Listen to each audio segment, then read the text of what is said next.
Welcome, everyone, to AEW Unrestricted, the official podcast of All Elite Wrestling. This is referee Aubrey Edwards here with my close personal friend, Tony Schiavone. How you doing, Tony? What's up, Aubrey? How are you, sweetie? I'm doing great. Better now that you're here. Can I say sweetie? Do you get offended by that? I'm sorry if I do. Only you're allowed to say that.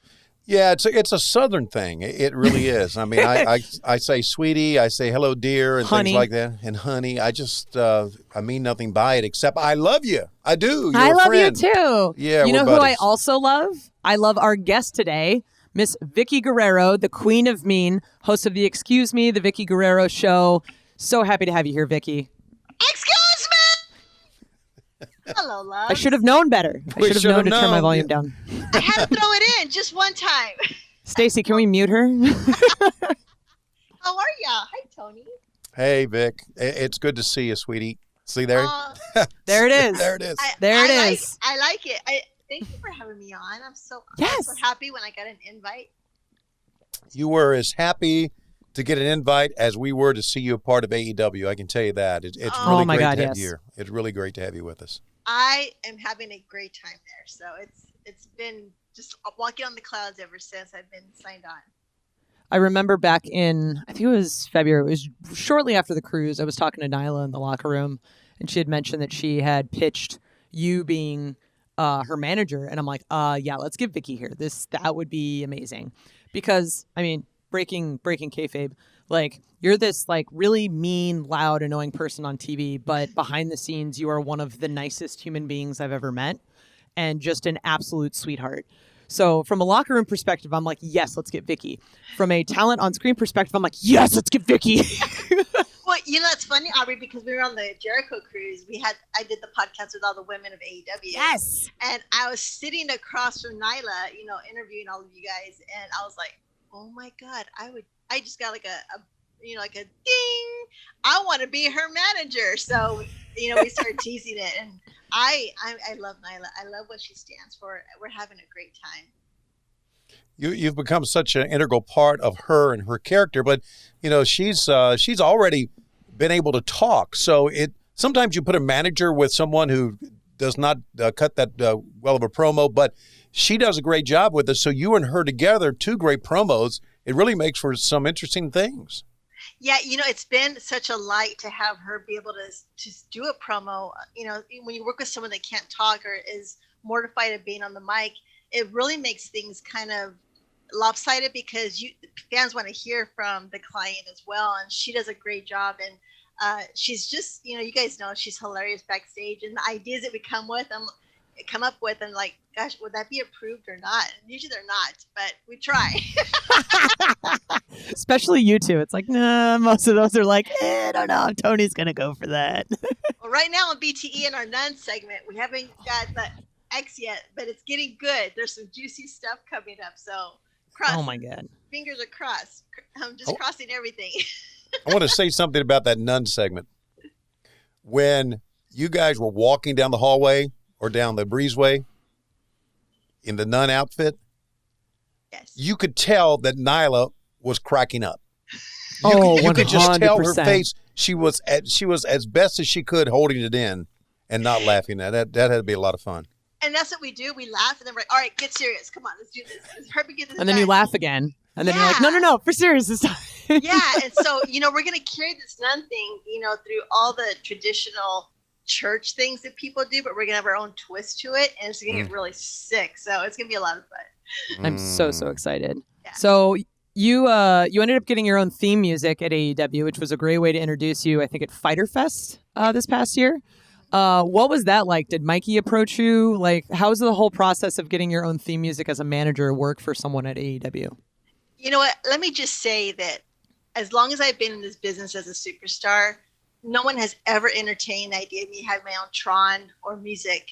And for AEW to be so welcoming and for Tony to say, hey, we can do some theme music. I'm like, yeah, okay. Because you don't think about it. You don't believe it until it's actually done because this is the business we're in. But when I heard some music come on when I was getting ready to go out, I'm like, oh my God, like they were serious. And I was so nervous about going out there and doing good for Nyla that all the fans were like, hey, we love your music. And I was just like, I haven't even heard it yet. But then when I got to the locker room, I was twerking. I was like, oh yeah, we got this. But I just, just being an AEW, they've done things for me that no one's ever done before. And I just feel like I'm like this little girl in a candy store. So I'm just really blessed and grateful. Now, you made a couple appearances in AEW before your official signing. You were, I guess, when we were in Texas, in Garland, Texas, you were a guest commentator. Am I right? At Yes. Dark. And that's the first time you and I had seen each other in quite a while, which was Years. Was tremendous. Years. And, of course, you cheerleader for the Inner Circle. You were in the audience for Double or Nothing. Talk about those appearances. When I think just being a part of those appearances was giving me some hope and excitement to be part of the wrestling industry again, because I was very disheartened when I left WWE in 2014. So to be able to see this other product that was doing great things and the roster was so amazing, and just, meeting Tony Khan and having these few appearances, I just prayed every day, because I was like, this is where I want to be. This is where the environment and the positivity, and they're laughing backstage, and freaking Tony Khan answers my call. I mean, who's heard of that ever happening? With someone with such a busy schedule and handling everything, he's calling saying, "Hey, Vickie, what's up?" I'm like, "Oh my God, it's you call back?" So that? it's been a ride. And when Tony Khan finally said, we're going to sign you to be Nyla's manager, I've just been so I take each day, and I just give 100%, because I'm loving it. I'm riding through the clouds, and I have the biggest smile on my face every day. So you're a part of a very elite, part of the term, group of managers at AEW. We've got Tully Blanchard, we've got Arn Anderson, we've got Jake the Snake, Taz. What does that mean to you to be a part of this roster of talent? Well, first of all, I think I'm the prettiest one. I'd agree with that. But no contest. On the serious side, I am so honored to be part of this legacy of all these men that have been here for years, and to go up to them and get advice and, different ideas. I'm a part of this group that I have to kind of pinch myself, because, not only are they're the best at what they do, and they're so great, and I love watching, all of them perform, but to be able to be backstage and get to know them a little better as friends, because, I never got to, know some of these guys on a personal basis. It's just been such an honor, and there's no stress, and even I get stumped at doing a promo or some ideas, and Jake and Tully, and I don't talk to Taz that much, because I think he's really, really mean. But that's funny coming from you. I'm not that mean, but no. Just to pick their brain has been such a refreshing, part of this job, and to you can't stop learning in this business, and so to always keep my mind open and to always ask for ideas in different situations. I'm loving my job, where I don't feel scared to go and say, hey, I'm stuck on this, so it's been a lot of fun. Vickie, I want to go back and talk about meeting with Tony Khan. When did you first hear about All Elite Wrestling? Do you remember? Well, I was a fan of the product when y'all were on TV, since the middle of 2019, when y'all did the pay-per-views, and then y'all were doing the weekly shows. I was watching it. I mean, I was tweeting, got my popcorn and my beverage, and I'm ready to watch AEW, because I loved it. I loved the entertainment and, just all the YouTube content. And I met Tony Khan. It was in Garland when I actually got to personally meet him. And, you see him and you think he's taller, and you think that, he's like this big guy. But, I was like, hello, Tony. And he was just like, hey, Vickie, how's it going? And, he was just so personable and so easygoing. And, he wasn't in a suit. He was just, has his phones, and he's like, everyone's pulling him at different, angles. But I loved him, and he smiles and he has eye contact. And that was something that I really wanted to watch for, talking to him, because I think it's really important when someone has a lot of confidence in themselves and they mean what they say when they can give you eye contact. And he just took the time to sit and talk to me and, make me feel comfortable. And as we got to talk on the phone and, interact in emails and stuff, I was like, I love this place so much. Yeah. Is there any sort of, because most times when people meet Tony and they've been in the business for a bit, he starts like reciting your Wikipedia page to you from memory. Is there anything that like he said that really stood out to you of like, oh God, I remember that, or I forgot that? No, he didn't. But I mean, he was just like, man, I just think you're so great. And I'm so glad you're here. And I'm like, does that mean like I'm here for good, or does that mean I'm just here for Garland? Like, what does that mean, Tony? Like, can we elaborate a little bit? But I didn't. But I was just like, what does that mean? So he's a lot of fun. Yeah, it's an old cliche, but he really has broken the mold of wrestling promoters, hasn't he? I mean, he's unlike anyone. He is. I mean, Tony's not so much, he sits in his office and he's not personable, or you can't see him for the whole day. Tony's walking back and forth from the stage, backstage, and he's part of these pre-tapes, and he's part of what's going on, with the different segments. And that just shows that he cares. He's not sending 10 or 20 guys out there to give their opinion, then come back and let him know. He's there saying, I like it, I don't, let's do it again, whatever it is. And it's just, he's productive and he really cares about the product. So to see him, invest his time, because he really doesn't have to. I mean, he has many other things to do, but to see that he's part of the segments and the verbiage, and like he'll tell me like, what are you going to say tonight? Just run it by me real quick. And I tell him, and he's like, okay. I'm like, I was like, okay, you like it? Yeah, it's great. So I kind of second guess myself, because where I came from, scripts, and if you forgot a word or a sentence, you were reprimanded for like an hour backstage. Here, Tony's like, be Vickie Guerrero and do your script and do how you want. What do you feel out there? And I was like, well, how long do I got? And he tells me, and he's like, can you do it? And I'm like, yes, sir. And then he comes back and goes, that's great, thanks. And I was just like, wow, like such a breath of fresh air in so many ways. Yeah. Letting you do your own thing, letting you be creative. Yeah. And letting what you bring to the table be a part of what we see on TV. Before we go to our first break, Vickie, we mentioned the Vickie Guerrero show. Talk about your podcast for us a little bit. I love my podcast because I love to talk. But the most important thing is... I had no idea. is I love to research people. I love to not only know what their history is as far as a wrestler or an actor or a musician. Everyone has a personal story of trials and triumphs. I think that's really important these days for people to see how these celebrities have overcome certain things. And I think that's important that I try and highlight that, because we're all humans and we're all struggling with different battles, and to see how they've come out of it and there's a happy ending, or this is how they solved, their things in their life. I think that's important to highlight too, because we're just trying to make it these days, in this crazy world. Yeah. Yeah, so but I love it. Yeah, so it's kind of like getting to know the person as well. Yeah, absolutely. And I'm doing it all by myself, which I don't know why I do that to myself, because it's so much work. But, I contact the superstars, I contact, who I can to try and get on my show. I do the editing. I load the episodes, and I'm learning a lot. I had a producer before, but, he had to quit. But I said, I'm going to do it. Come hell or high water. Let's do it. That's insane. So Look at you. You've learned how to edit audio. That's tremendous. Don't quote me that it's that great, but usually I find out after it's final. I'm like, oh, well, here it goes. Let's see how it is. But I'm having fun, and there's no stress. And it's just a project I love doing. It expands my brand.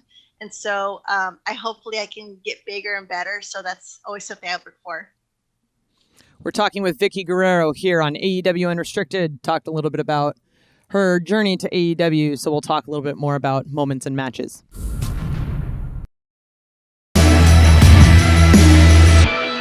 AEW Unrestricted, we are talking with Vickie Guerrero here on this edition. Tony Schiavone and Aubrey Edwards. And we mentioned that, Vickie, before you became a great wrestling manager, you've been known to compete in the ring a time or two as well. You There's some awards that you've won. You and Edge were Couple of the Year in the Slammy Awards in '08. You were the best non-wrestler and Wrestling Observer in '09. You were Miss WrestleMania in '09. Those are some great years for you. But you've also competed in the ring as well. Yeah, I wouldn't talk too highly about that part. Well, it's part of your past, right? Yeah, absolutely. It's, they asked me to do things, that I knew it was going to be bad when my nephew, Chavita, would come out and tell me, hey, can we talk? And I'm like, what is it tonight? And it was scary because I didn't want to insult the business. I wasn't a wrestler, and to do things, I asked for a lot of help because I wanted to do my best. And thankfully, everything went well. I didn't get any broken bones or concussions or didn't fall out of anything. So, it was good. But yeah, it was pretty difficult to say yes to those things because that's not what I did, So, yeah, don't judge me. We judge no one. Right, Good. Aubrey? We don't judge anyone at all, Good. ever. Yes. Yeah. But you've done a frog splash. You did one at WrestleMania. Cougar Frog Splash. What do you call it? I'm sorry. Cougar Splash. Of Yes. course, a Cougar Splash, which is a throwback of the frog splash that your late husband Eddie Guerrero did. How did you prepare for something like that? That Cougar Splash. Very carefully. I think my knees are so messed up because of that, because I could never jump off the third rope to land flat. I always like what Snoop Dogg did, for his frog splash. He did the knees and then he hit. That's exactly what I did because that's just my natural instinct, just to get on my feet first and then fall.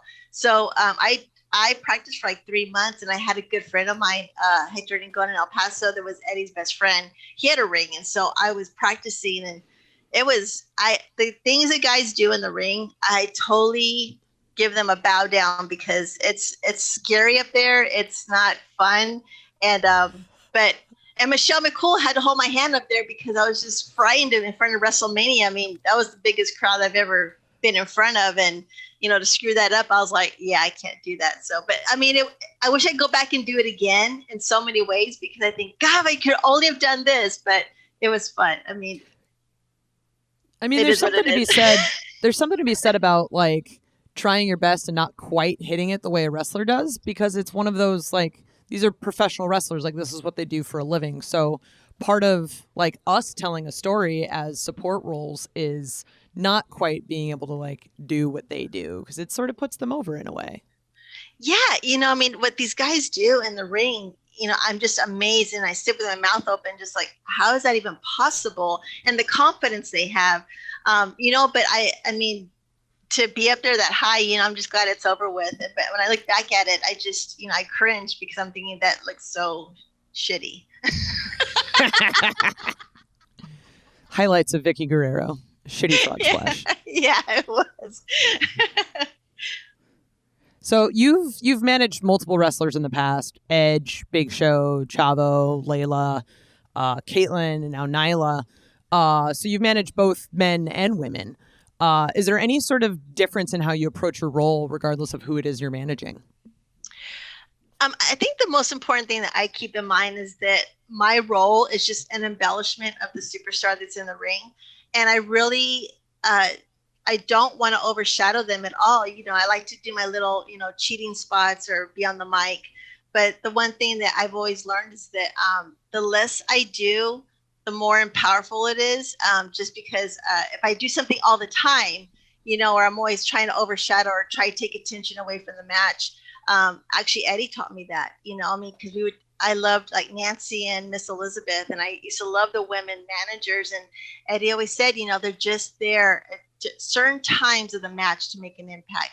And I don't know how that's even, it's crazy to me how I always remembered that, because, from Eddie being alive, who would ever thought I was going to be a manager, so I've always been very respectful to anyone I've been placed in the ring with, to just make them shine and do my little part and just be there at the right moment, the right time, and do the right thing. And it seems like it's gone really well, but with the guys, it's very different, because I can have the Cougar character and I can flirt with them, and it's so much fun. I can't flirt with Nyla. That looks kind of weird, but with the girls, I feel a sense of empowerment even more so because we're women and we're representing, that match, for that moment. So it's a very empowering feeling with women and then with men too, because I get to do a double, character with the Cougar and being a manager for them. So it's been really fun, but I probably enjoy the men more because I can flirt and, they're cute and young and, I am 52. So all that works out for me. Rawr, Tony. We're talking with Vickie Guerrero, who brightens up a room or an arena every time she walks out, even if she's screaming to the top of her lungs. By the way, yeah. I don't even know. Have you ever? Is that the loudest you can scream? Don't practice right here. Please don't practice. Darn, I actually, with AEW not having a crowd, I really, gone really loud because I really wanted to see how loud the arena feels, and that's always something fun for me without a mic, is to see how loud I can be without a mic. I love being loud. I mean, I try and get the attention of people outside the arena that sits in the hallways or whatever. But yeah, I love the attention of being able to yell as loud as I can, and no one says, "Oh, you need to calm down a little bit." That's the best part. So you made your debut in wrestling back in 2005, I think it was. And what made you want to get involved? Just because I know Eddie was like wrestling at the time. What kind of brought you in? Eddie told me to. Wow, there you go. Well, that answers that question. Yeah, during that storyline, it was Rey Mysterio and Eddie for the child custody case of Dominic. And so it was going really well between Rey and Eddie. And then when Vince McMahon wanted the family to get involved to make it seem more personal, I thought it wasn't going to come, to fruition, but it did. We started bringing the girls in and me in, and, to be able to perform backstage and do different segments with Eddie. Eddie was a perfectionist. I mean, he would just beat himself up over the littlest things. So the pressure was on me to not screw up because I had to go home with him.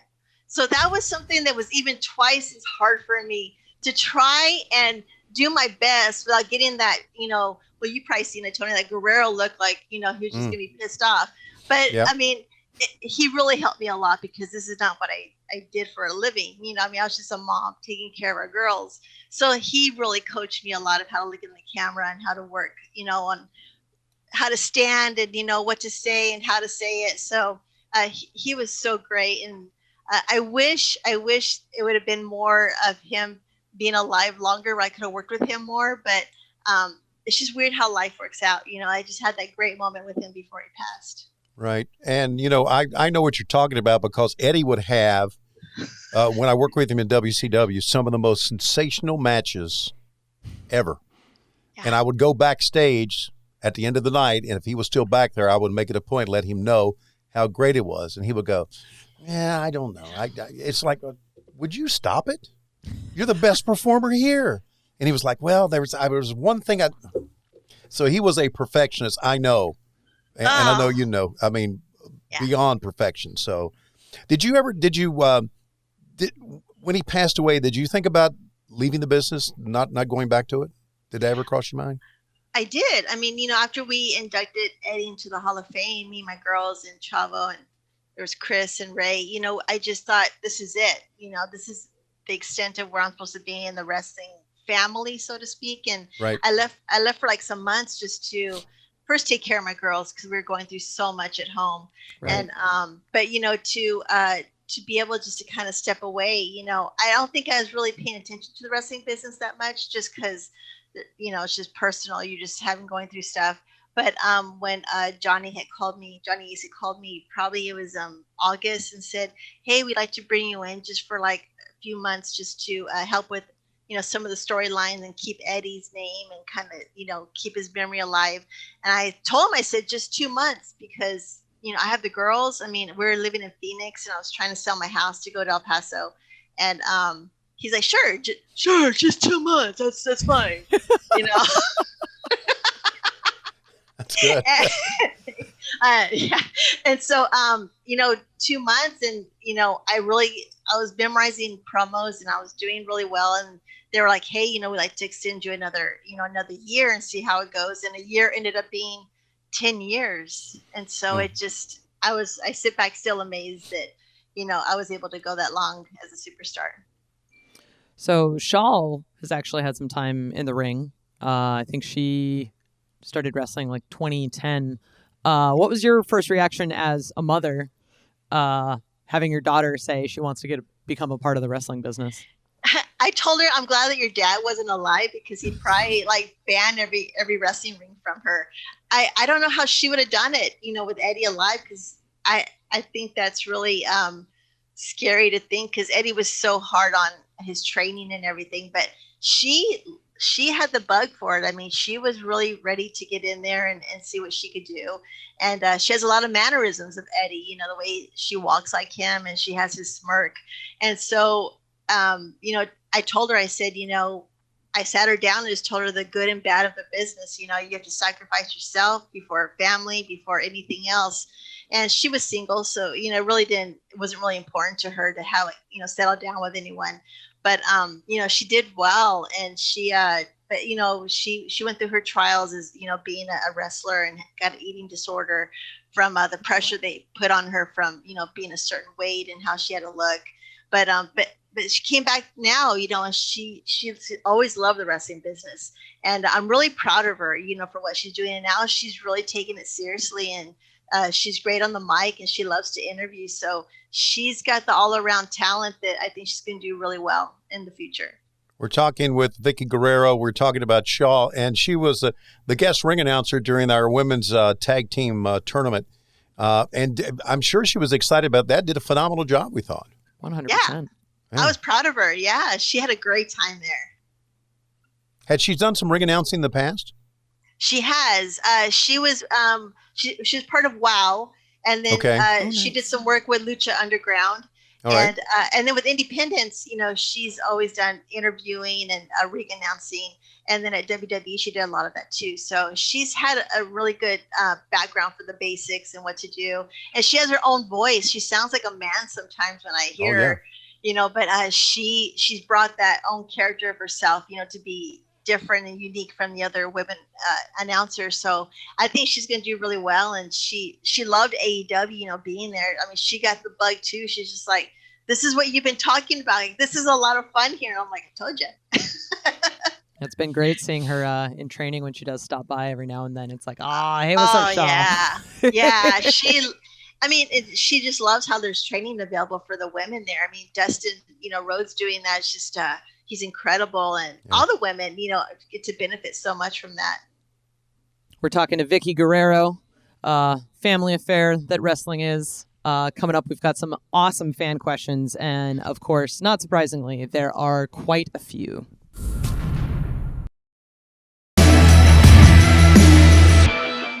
AEW Unrestricted, Tony and Aubrey here with the lovely and wonderful Vickie Guerrero. We've got quite a few fan questions, completely unsurprising. I know I posted the tweet and immediately it was just like, my mentions blew up. So there's some good ones here. I'm excited. Takimoto23X on Twitter says, do you have a regimen for keeping your voice in shape? I'm a teacher and could use some pointers at hollering, excuse me, without going hoarse. I don't. I mean, I do drink lots of hot tea before and after, just because, especially with AEW being cold at night, that's, my throat does get a little painful. But no, I mean, thank God, the one talent that I have in this business, it hasn't gone away. So I'm really fortunate. But I try and take care of it. If it's cold outside, I try and drink something warm just to take care of myself in general. Yeah. Yeah. Well, I have a regiment, and for Takimoto23X on Twitter, for $29.95, I could give you mine. Let's see. Can I finance that? Is there a payment plan? Before we go to the next, Aubrey, would you give me that sound again? Do that sound again. What sound? The brrr, that one? Oh, there you go, man. I love that sound. Thank you. It's my hard drive spinning. All right. This is on Twitter, and this is for, hey, it's Edwin77. What have you learned from working with Nyla Rose, Vickie? Oh my gosh, what have I learned? I suck at gaming.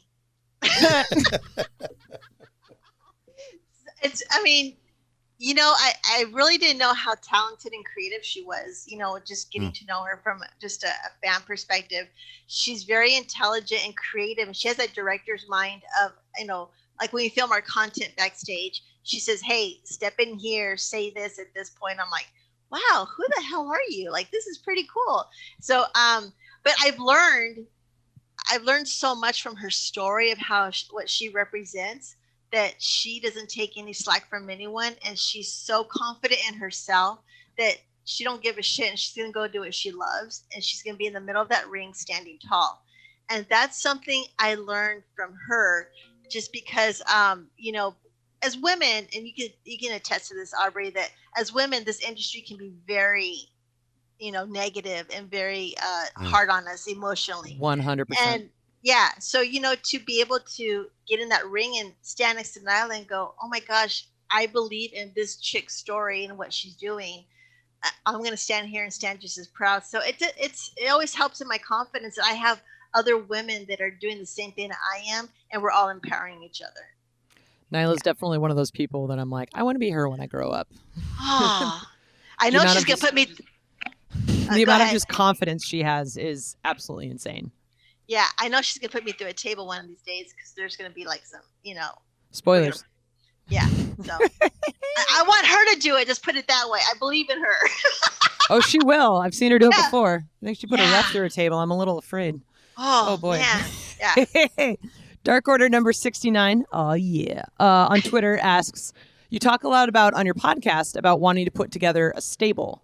Who do you see joining up with the Cougar in the future? Oh my gosh. This is so much fun. I would love to have a Warlow. I think he'd be a lot of fun to put in my stable. I would love to. I mean, for more than one reason, he's not a bad looking guy, right? Hey, my mind is always going. It's working all the time. Wow. I would love to have. I like to break up the inner circle, because you kind of see a lot of animosity going on with them, and I'm thinking this is a good time to step in. So I would love to have like Warlow and Guevara come with me, and then piss on Jericho. That's a good combo. Yeah, I would love that. And then I was thinking about Ricky Starks or Will Hobbs. I would love to have him come in. And then, why are you laughing? Why are you laughing? I mean, because I'm thinking, and what I'm thinking is what you're saying. And as far as the women, I love Evelise and Diamante, and I love Abaddon. And the truth is that as the queen of mean, I want people that I'm scared shitless about to come on my side. So I have to have this regime that, okay, who would really kick my ass? And okay, you come over here, we'll be friends. And so keep yourself safe. Yeah, keep my enemies closer. So, but I love Abaddon. I love her character. I think that to have a little creepiness in my stable would really be a lot of fun. We're talking with Vickie Guerrero, who's looking for creepiness in her stable. And here's our next question. It's from Ty Jet on Twitter. Are you all right after that gummy challenge you did with Nyla Rose? Did y'all see that? Yes, it was terrible. I thought I was just a really cool woman that was going to do this challenge. This little gummy bear was horrible. I felt like I was eating battery acid. I mean, oh my God. It was, they said it's equivalent of 900 jalapenos. I'm Mexican. I eat chili all day long. I can take a jalapeno and eat it. And I thought this is not going to be a problem. But when I ate it, I think I had stomach problems like the next week. And Nyla skipped on my stream. Like she was MIA for like the last hour. And I stayed on throwing up on screen because I was like, I can't leave all these fans. Like, maybe this will give me some subscriptions, like, here, I'll throw up. Okay, you guys subscribe and watch this. Someone's going to be into that, yeah. Yeah, but it was horrible. I underestimated how hot it was, and it felt like battery acid in my esophagus. I was so hot I couldn't cool off. And I don't recommend this at all. It was horrible. That was a dumb decision. Oh boy. It's one of those like, okay, you've learned your lesson. Next time Nyla's like, hey, do you want to eat this? Your immediate response is no, let's not. Let's go find Sammy Guevara and make him eat it. Yeah, right? Jordan on Twitter asks, as someone who's had success playing the role of a general manager, do you think AEW could benefit from having an on-screen authority figure? Well, I've submitted a storyline to to the agents, about being a general manager. I know there's no general manager on AEW, but listen to me for my quick idea. And Tony, tell me what you think. So, like that, was it Basic Instinct? Is it Basic Instinct with Sharon Stone where she's at the desk and she has the long legs and she crosses them and you can, like she wears a short skirt? Tony's very aware.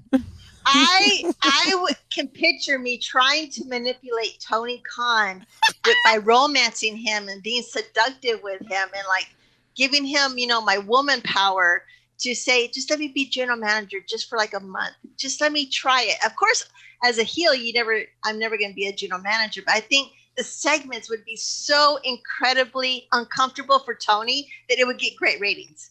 So that's my story. I'm sticking to it. All right. Tony just taking some notes over there. I was taking notes, as you could tell, and I was when you started that Basic Instinct cross your leg scene is one of the most. Can we do it for you? I got jeans on, but I can. It's one of the most famous in all of Hollywood. Yeah, I'm gonna whatever helps me get that distinction of a character, I'll do it. Yeah, I'm game. I have a serious question though for you, Vickie. I know we're having fun here, and here's a serious question to follow up to that. Do you think in this day and age, I'm just asking, do you think something like that would play with people, or you think it would be poo-pooed on? And AEW? Oh, I'm talking about with the fans. I mean, because we got fans out there who basically shit on everything we do, right? Well, there's always going to be fans that shit on everything we do. Okay. Well, I was just throwing that out there. Well, I mean, I think seeing a general manager like from other promotions, I always think that you could do it better this way or that way. So I'm always a critical judgment of general managers. But I think as far as if with AEW, we took it into entertainment to where here's big old Vickie Guerrero trying to harass Tony Khan and being romantic with him. I think that would be really fun entertainment. But we have very smart fans to where they'd probably be like, whatever, like I want to see the wrestling, which I totally respect, in that way. But man, just even backstage content would be cool. Like, be like in the hotel room and there I am, and Tony Khan walks in and, I think that'd be really funny. Hi. Hola, Antonio. Just offer him a White Claw. Come sit. Yeah. Darren report on Twitter. What do you like most about being in AEW, Vic? Oh my gosh, it's reuniting with my old friends. I love about AEW and getting to know new ones. I love the stress-free environment. Of course, I want to work more with AEW. I have the bug to. I see so many great things for the women's division that I want to help out with. I want to brand the women to different companies to get them recognized, to have the connection with AEW to the women that we have, to build the women's division. And I love the camaraderie. I know there's a lot of camaraderie in other promotions, but there's a really special one in AEW. And these women are new to the industry. A lot of them come from the indies. And I think it's just a great time to help share the knowledge and my experience. And I don't know all the answers. I don't know everything. But what I do know, I want to share and help them be the best character that they can be. So I think that's just the most fantastic thing, because AEW is giving each superstar that space to do that creativity. And in other promotions, you're told just to show up and be there and don't say anything. So I think this is really something that's I am dreaming about a lot, that I want to not only be a superstar, but I want to be behind the scenes and be a liaison for the women, and there's a lot of women that have different battles and problems going on. And I want to be that person that's, they can just have that person to talk to, or, if there's something that they can work on, to have that confidence in each other to be able to work and, work things out and be a better person for the next TV showing, just always working on them. I think that's great that we can have that liberty to do that. I just love having you as an advocate in our locker room and someone with a very veteran mindset for this business, because I know a lot of us are very young. A lot of us, this is our first time on television, and being able to just have you as a support figure, really, I know it gives me a lot of confidence to be able to do the things that I want to do with AEW. So thank you for that. Oh, I love you, Aubrey. I love you. Now get into the ring. I may not say those words, but I love you in the locker room. I love you too. AEW Liquid on Twitter. What's the difference between being a manager at AEW and a manager at WWE? Being a manager at AEW, I get to be head of my own creative process and my character. At WWE, you were told what to do, when to do it, how to do it, and how high to jump high. So yeah, there you go. I feel like you have a preference. Yeah, I'm a human at AEW, and I bleed red, and I could go take a shit when I need to, and not be yelled for it. Oh my God. How's that? Well, that pretty much says it all. Speaking of pretty good on Twitter. This is pretty deep now, Vickie. If you owned an American professional wrestling promotion, what is the one change you feel the need to implement to help the industry continue to grow for the better? Ooh. Wow, man. That's deep. Yeah. Oh, wow. Yeah. See, we're just, again, we didn't prep her with these questions. And this is kind of a deep question to think about. And if you've got an answer and it hits your mind, you can before we end our podcast today. So, you know what? I think just learning by the example of AEW, I love the schedule of working once a week is able to give everyone rest and to be at home with the family. I think that's a great example for everyone to live by, and to treat each other with respect. I think that's something that's really, it's so important because we're not just a number for these companies. We're human beings that have families and we're going through stuff. And I think the whole, what do you call it? The whole, I guess, business plan would be look at AEW and what they're doing. I would follow a lot of that if I had to do that. It's wonderful. Very good. Let me see. What's our next question? Annette Boyer. Oh, yeah. Annette Boyer on Twitter. It seemed like WWE had a lot of fun at your expense. How did you cope with that? And did it hurt you personally? Because at times, some of our fans felt that it went too far. What do you think? No. I mean, I know this is a business and it's a character I play. That's why I think I'm so funny backstage because I was so stressed out on the ring, during that time. But it's a business, and I love the character that I am. I mean, a lot of it was something that I wanted to do. They never forced me to do things. So, I mean, I have a thick skin. You have to be a thick skin in this business anyway. As I laughed to the bank, I was having a good time. Just call me Fabo on Twitter says, outside of wrestling, what do you think Eddie Guerrero will be doing if he were still with us today? Acting, training, coaching? He always wanted to open up his own wrestling school when he was right before he passed away. I think he'd been a great agent. I think that would have been something he would have loved to have done, is to mentor a lot of, of the younger guys. And I could see him being an actor because he was so entertaining. So yeah, I think they're pretty right on about what he'd be doing if he was alive today. Trill Mexican 305. Do you have a story or memory about Eddie that hasn't been told yet that you can share? Story. Oh my gosh. I think a lot of the stories there's so many variations, but Eddie cheated a lot with me and the girls playing games at home. I mean, he was, whether it be cards, if we were playing cards, he always had extra cards, to pull out and, to win at poker or whatever, but he was a cheater. I mean, he hated to lose. So I'm writing a book. So I have some stories in there that we have, sharing Eddie with the public. But Eddie he was a horrible loser. I mean, he had a bad attitude. If you thought that he would get mad in the ring, I mean, he acted like a little 3-year-old whenever the girls would win, against something with him. So yeah, he was a horrible loser. That's something that you really need to understand in my life, going through Eddie and living with him, is that he hated to lose. So you casually just dropped that you're working on a book. Is there any sort of timeline that we can expect that? Well, in the next 3 weeks, we're going to the publishers and we're going to try and sell our book. So I've been working on it. I've been working on it for the last 3 years. And with COVID, everything just stopped because it was in New York. But we're starting to pick it up again, and things are starting to open in New York. So hopefully we get a buyer. Then we'll go to print, and then they'll be released probably, hopefully by August or September. But I'm really proud of the book, and it's my side of living with Eddie and, going through life as a housewife and then turning superstar. So it's pretty incredible. Well, that leads us to this from Dino Bob's 91 on Twitter. What's your favorite Eddie match? Oh my gosh. Eddie and I in bed.